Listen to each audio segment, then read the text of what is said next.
याद रखना, ये संविधान बदलेंगे तो आरक्षण खत्म करेंगे, ये संविधान बदलेंगे तो चुनाव में जो वोट देने की आपकी ताकत है उसको खत्म करेंगे। भ्रष्टाचार के खिलाफ भाजपाई बोलते हैं तो लगता है ओसामा बिन लादेन और डाकू गब्बर सिंह अहिंसा पे उपदेश दे रहा है। बीजेपी का नारा है, जो जितना बड़ा भ्रष्टाचारी वो उतना बड़ा पदाधिकारी।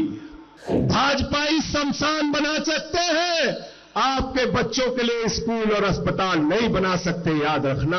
अगर मोदी जी की गारंटी है तो एक ही गारंटी है, झूठ बोलने की गारंटी, और उनकी पार्टी का नाम है भारतीय झूठा पार्टी।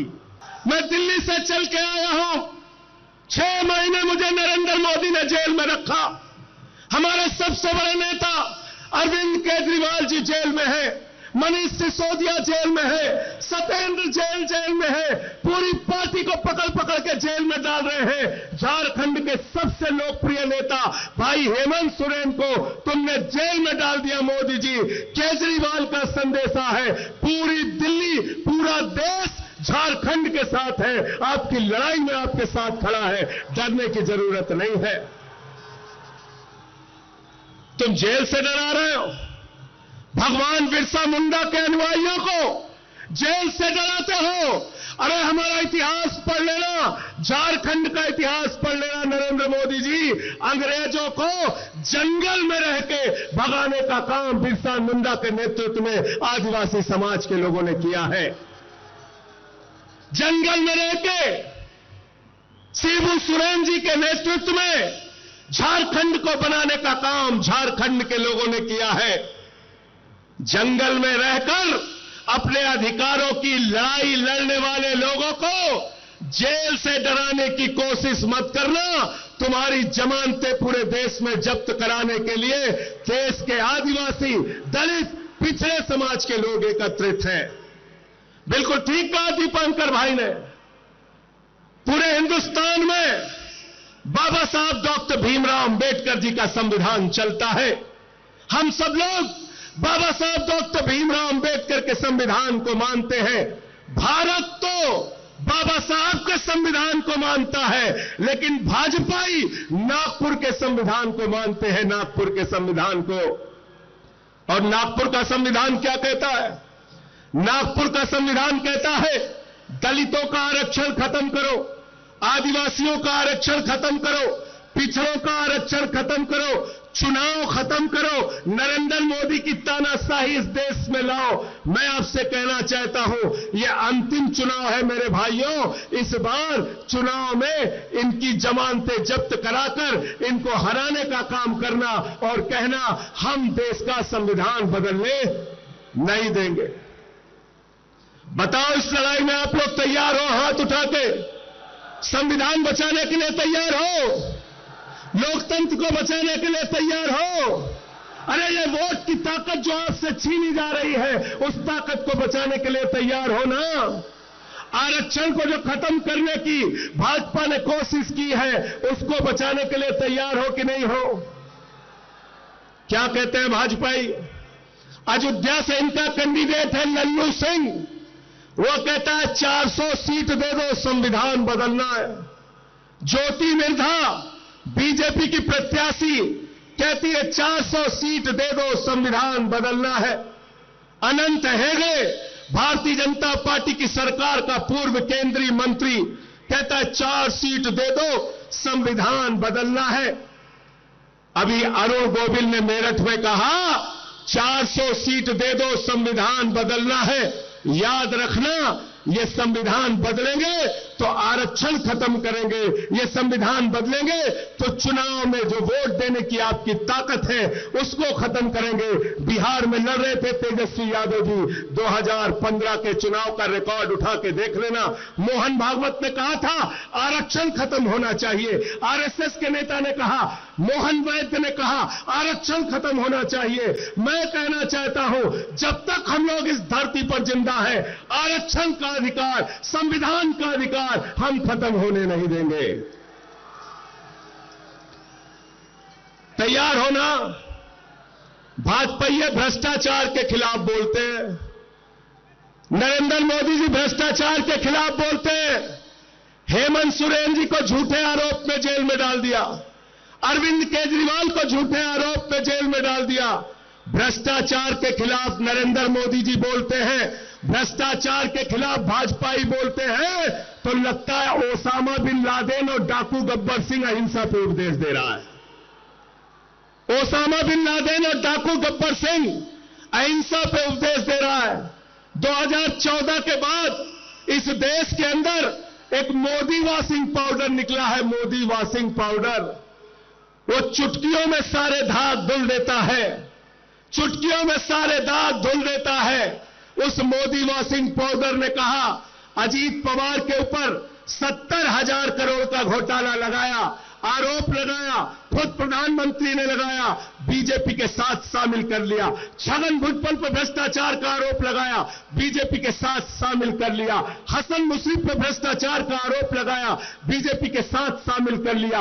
अशोक चौहान पर भ्रष्टाचार का आरोप लगाया, बीजेपी के साथ शामिल कर लिया। राणा पर भ्रष्टाचार का आरोप लगाया, बीजेपी के साथ शामिल कर लिया। मुकुल राय शुभेंदु अधिकारी पर भ्रष्टाचार का आरोप लगाया, बीजेपी के साथ शामिल कर लिया। हेमंत विश्व शर्मा पर भ्रष्टाचार का आरोप लगाया, बीजेपी के साथ शामिल कर लिया। बीजेपी का नारा है, जो जितना बड़ा भ्रष्टाचारी वो उतना बड़ा पदाधिकारी। गलत तो नहीं कह रहा हूं, गलत तो नहीं कह रहा हूं। जितने भ्रष्टाचारी है कहां हैं आज? मोदी जी कहते हैं भ्रष्टाचारियों को नहीं छोड़ूंगा, ये मोदी की गारंटी है। मैंने कहा मोदी जी बिल्कुल आप ठीक कहते हैं, आप एक भी भ्रष्टाचारी को नहीं छोड़ेंगे, ये मोदी की गारंटी है। भ्रष्टाचारियों को नहीं छोड़ूंगा, इस बात की गारंटी है। पूरब से लेकर पश्चिम तक, उत्तर से लेकर दक्षिण तक सारे भ्रष्टाचारियों को बीजेपी में शामिल करूंगा, इस बात की गारंटी है। गलत तो नहीं कह रहा हूं। सारे बेईमान कहां हैं आज? सारे बेईमान किस पार्टी में? जोर से बोलिए, जोर से बोलिए। बीजेपी में, बीजेपी में। और भ्रष्टाचार के खिलाफ प्रधानमंत्री बोलते हैं, भ्रष्टाचार के खिलाफ आवाज उठाते हैं। अभी हमारे भाई सीएलपी के लीडर कह रहे थे बुजुर्गों के लिए पेंशन की योजना आप लेके आए, स्कूल बनाया, अस्पताल बनाया। केजरीवाल जी प्रचार करते हैं, कहते हैं स्कूल बनाएंगे, अस्पताल बनाएंगे। हेमंत सोरेन जी प्रचार करते हैं, कहते हैं स्कूल बनाएंगे, अस्पताल बनाएंगे, बुजुर्गों को पेंशन देंगे, आदिवासी समाज के लिए काम करेंगे, दलितों के लिए, पिछड़ों के लिए काम करेंगे। भगवंत मान जी, अखिलेश यादव जी अपनी रैलियों में जाते हैं, तेजस्वी यादव अपनी रैलियों में जाते हैं, कहते हैं स्कूल बनाएंगे, अस्पताल बनाएंगे, पेंशन देंगे, बेरोजगारी भत्ता देंगे। नरेंद्र मोदी जी चुनाव प्रचार में जाते हैं, कहते हैं भाइयों और बहनों, गांव गांव में कब्रिस्तान है तो शमशान होना चाहिए कि नहीं होना चाहिए? क्या कहते हैं? क्या कहते हैं? भाजपाई शमशान बना सकते हैं, आपके बच्चों के लिए स्कूल और अस्पताल नहीं बना सकते। याद रखना, याद रखना।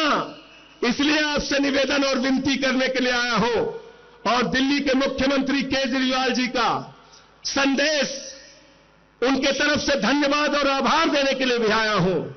जब कोरोना के समय में दिल्ली के अंदर लोगों की जान जा रही थी, प्रधानमंत्री से हमने कहा ऑक्सीजन दे दो, प्रधानमंत्री जी ने कहा ताली बजाओ कोरोना ठीक हो जाएगा, थाली बजाओ कोरोना ठीक हो जाएगा, दिया जलाओ कोरोना ठीक हो जाएगा।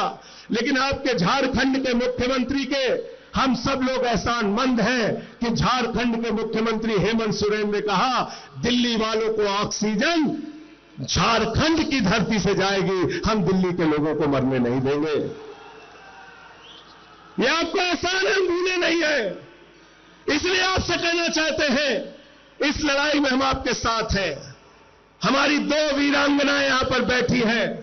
अरे जब घरों से हमारी माताएं बहनें लड़ने के लिए निकल पड़ी, तो आप बताइए हम क्यों पीछे रहेंगे? पीछे रहेंगे क्या? हम लोग पीछे रहेंगे क्या? सीना तान के आगे बढ़ के इस लड़ाई को लड़ने का काम करेंगे। कई बार भ्रम फैलाने की कोशिश की जाती है, मोदी जी से ज्यादा काबिल नेता कौन है? मोदी जी से ज्यादा काबिल नेता कौन है? मैंने कहा अखिलेश यादव जी, भगवंत मान जी, केजरीवाल जी, या तेजस्वी यादव जी, या दीपांकर भट्टाचार्य जी, किसी से भी पूछ लो, कोई ये नहीं कहेगा कि नाली के गैस से चाय बन सकती है। कहेंगे क्या आप लोग? कहेंगे? मोदी जी क्या कहते हैं? नाली के गैस से चाय बना लो। बिहार में गए भाषण देने, कहने लगे सिकंदर जब बिहार में आया था तो बिहारियों ने मार के भगाया था। सिकंदर कभी बिहार गया ही नहीं, सिकंदर कभी बिहार गया नहीं। हमारे यहां गोरखपुर में गए, कहने लगे बाबा गोरखनाथ, संत कबीर, बाबा गुरु नानक देव एक साथ बैठ के मीटिंग करते थे। तीनों के जीवन काल में पता नहीं कितने कितने सालों का अंतर है। मोदी जी झूठ बोलने की फैक्ट्री है। मैं कहना चाहता हूं, अगर मोदी जी की गारंटी है तो एक ही गारंटी है, झूठ बोलने की गारंटी, और उनकी पार्टी का नाम है भारतीय झूठा पार्टी। 2 करोड़ रोजगार पे झूठ बोला आपसे, किसानों की आय 2 गुना करने पे झूठ बोला आपसे, महंगाई खत्म करने पे झूठ बोला आपसे, आपकी जिंदगी में बदलाव लाने का वादा किया था। कहते थे भाइयों और बहनों, घर से निकलना तो गैस का सिलेंडर देखकर निकलना। मैं संजय सिंह झारखंड के लोगों आपसे कहने के लिए आया हूं, जब अपना वोट देने के लिए जाना तो घर का सिलेंडर भी देख कर निकलना, और जो मोटरसाइकिल है जिसमें 120 रुपए लीटर पेट्रोल भरवाया है उसको भी देख के निकलना। सिंचाई के लिए जो टेबल इस्तेमाल करते हो जिसमें 100 रुपए का डीजल तुमने प्रति लीटर भरवाया है उसको भी देख के निकलना। अरे सरसों के तेल का डिब्बा भी लेकर निकलना जिसमें 250 रुपए लीटर तुमने सरसों का तेल खरीदा है। महंगाई आसमान पे पहुंचा दी, बेरोजगारी आसमान पे पहुंचा दी। आपसे कहते हैं, हिंदुस्तान के 82 करोड़ लोगों से कहते हैं 5 किलो राशन पे जिंदा रहो, 5 किलो राशन पे जिंदा रहो, और अपने दोस्त अडानी को पूरा हिंदुस्तान नीलाम कर रहे हैं। कर रहे हैं कि नहीं कर रहे हैं? झारखंड की बिजली किसको जा रही है भाई? किसको जा रही है झारखंड की बिजली? बांग्लादेश को। किसको जा रही है? झारखंड की अडानी की बिजली जा रही है बांग्लादेश को। आपसे कहते हैं बांग्लादेशियों को भगाना है, और अडानी को कहते हैं बांग्लादेशियों को बिजली पहुंचाना है। बिजली पहुंचाना है। 2.5 लाख करोड़ का कर्जा अडानी को, सेल अडानी को, रेल अडानी को, बिजली अडानी को, पानी अडानी को, कोयला अडानी को, गैस अडानी को, पोर्ट अडानी को, एयरपोर्ट अडानी को, पूरा हिंदुस्तान अडानी को, और नौजवान के हाथ में 4 साल की नौकरी, अग्निवीर योजना की नौकरी। हिंदुस्तान के अंदर आप देश की जनता को बेवकूफ बनाना चाहते हैं। नरेंद्र मोदी जी, यहां पर बैठे हुए लोग, इंडिया गठबंधन के लोग इंडिया के लिए काम करेंगे, और नरेंद्र मोदी और उनकी पार्टी अडानी के लिए काम करेगी। याद रखना, अडानी के लिए काम करेगी। और इसलिए आपसे हाथ जोड़कर विनती करने के लिए आया हूं, निवेदन करने के लिए आया हूं। वोट देने के लिए जाना तो हेमंत सोरेन जी का चेहरा याद करके जाना। जिस तरह से उनके ऊपर अत्याचार किया गया, कल्पना सोरेन जी यहां पर बैठी है, सुनीता केजरीवाल जी बैठी है, जिस तरह से केजरीवाल जी के ऊपर अत्याचार किया गया, आज उनको जेल में रखा गया है। उनको इंसुलिन की दवा नहीं दी जा रही है। जो आदमी दिल्ली के लोगों के लिए दवा का इंतजाम करता है, आज उसको दवा नहीं दी जा रही है, इंसुलिन नहीं दी जा रही है। इस कदर अत्याचार, इस कदर जुल्म, इस तरह से तानाशाही, और देश में कहते हो 400 पार, 400 पार, अंतिम में 400 पार की हकीकत बता के अपनी बात को खत्म करूंगा। पिछले 10 साल में ऐसे झूठे नारे देके आपको गुमराह करने का काम बीजेपी वालों ने किया। बंगाल में गए, बोले 200 पार, 200 पार, 200 पार, आई वहां पे 77 सीट। दिल्ली में गए, कहने लगे 45 पार, 45 पार, 45 पार, आई वहां पर 8 सीट। झारखंड में आए, बोले 65 पार, 65 पार, 65 पार, यहां पे इनकी 20-23 सीट आई। हरियाणा में गए, बोले 75 पार, 75 पार, 75 पार, आई वहां पर 40 सीट। मिजोरम में गए, बोले 21 पार 21 पार 21 पार, आई वहां पर 1 सीट। ये 400 पार का नारा फर्जी नारा है। इस बार इनको कहना है तड़ी पार तड़ी पार तड़ी पार। 400 पार को क्या कहना है आपको? क्या कहना है? क्या कहना है? क्या कहना है? तड़ी पार। इनको तड़ी पार कर देना आपकी। आप सबको सर झुका के नमन करता हूं। इतने उत्साह के साथ अपने नेता के लिए आप यहां इकट्ठा हुए हैं। बड़े अफसोस की बात है, 2 कुर्सियां यहां पे खाली हैं, लेकिन 4 जून के बाद ये 2 कुर्सियां भरी हुई आपको मिलेंगी। दोनों नेता हेमंत सोरेन जी, अरविंद केजरीवाल जी बाहर होंगे और देश के अंदर 4 जून को बदलाव होगा। इंडिया गठबंधन की सरकार बनेगी और भाजपाइयों का पूरे देश से सफाया होगा। ये संदेश पूरे देश में बताइए, पूरे देश में पहुंचाइए। अखिलेश यादव जी ने उत्तर प्रदेश में पीडीए का नारा दिया है। पिछड़ा, दलित, आदिवासी, अल्पसंख्यक सारे लोग इकट्ठा होकर इनको हराने का काम करेंगे। और ये तो किसी के भी सगे नहीं है, किसी के भी सगे नहीं है। आपने देखा क्षत्रिय समाज के लिए कैसी टिप्पणी की। भाजपा सरकार के केंद्र मंत्री रूपाला ने क्षत्रिय समाज के बहु बेटियों पर सवाल उठाया। मैं कहना चाहता हूं राजपूत समाज के लोगों, अगर जरा सा भी स्वाभिमान तुम्हारे अंदर है तो भाजपा को इस बार अपने वोट की ताकत से सबक सिखाने का काम करो और इनके खिलाफ वोट दो। इनका झंडा उठाना बंद करो। इनको कंधे पर बैठा के तुमने कहां से कहां पहुंचा दिया और आज ये तुम्हारी बहु बेटियों पर सवाल उठा रहे हैं। इसलिए मैं फिर से एक बार आपको नमन करते हुए, प्रणाम करते हुए आज की कामयाब रैली के लिए झारखंड मुक्ति मोर्चा के सभी नेताओं को बधाई देते हुए, इंडिया गठबंधन के सभी नेताओं और कार्यकर्ताओं को बधाई देते हुए जोहार झारखंड, जय हिंद।